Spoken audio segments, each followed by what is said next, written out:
One of the things that distinguishes the Prophet sallallahu alaihi wasallam is that even though he attained the highest spiritual rank imaginable, that he was um, more knowledgeable about God than any human being that has ever existed, and that he had more direct experience with God than any human being that has ever existed, he never minimized the significance of human relationships, right? So thinking about turning a new page, thinking about this being the first month of the new year at the very least, thinking about this being Rajab, and we are moving closer to the month of Ramadan,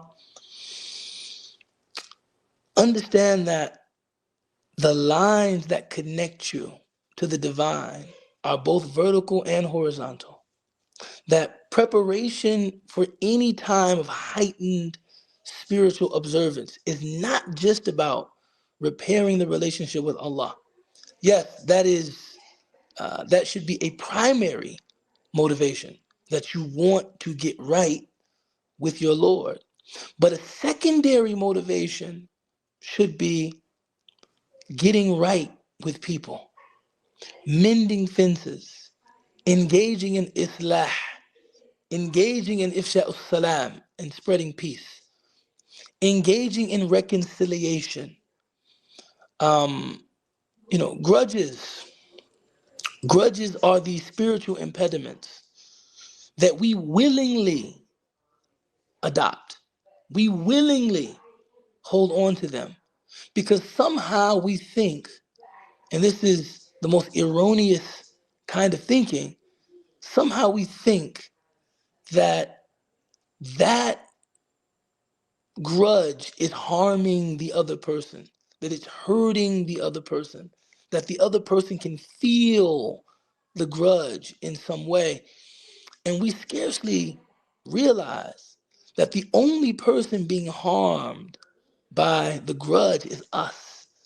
Holding a grudge is like imbibing poison and expecting someone else to get sick, right? You have to let your grudge go, not for the sake of the other person, but for the sake of your own peace of mind, for the sake of your own mental health, for the sake of your own spiritual advancement, right?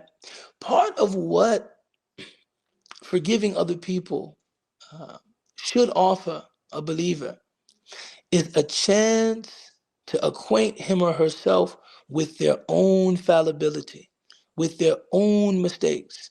When somebody has wronged you and that person is seeking to repair harm, you should be thinking very consciously about times that you've wronged people, times that in your error, maybe you said something that you regret, maybe you did something you regret. But in your error, the only thing between you and this, you know, guilt that you're unable to relinquish is someone else's willingness to forgive you. That's the only thing standing between you and great internal pain is somebody's willingness to release you, forgive you for what you've done, so that you are able to move on and breathe more easily. Now think about someone else in that position who is seeking your release. They're seeking your forgiveness. They're seeking to repair harm, for, that they've done. Right? There should be a feeling of empathy there. And if you are that rare individual that has never wronged anybody, has never harmed anybody, has never hurt anyone's feelings, perhaps it is wise for you to consider your relationship with Allah subhanahu wa ta'ala. The Prophet alayhi salatu wasalam said, irham man fil ard, yarhamkum man fis sama. Have mercy on those on earth, and the one above the heavens will have mercy on you. So if you have never hurt, harmed, never mistreated anybody. Think about sins that you've committed. And think about how you want to be received in mercy by your Lord. Perhaps it is a good uh, uh, um, uh, precedent for you to receive in mercy the people that have hurt you.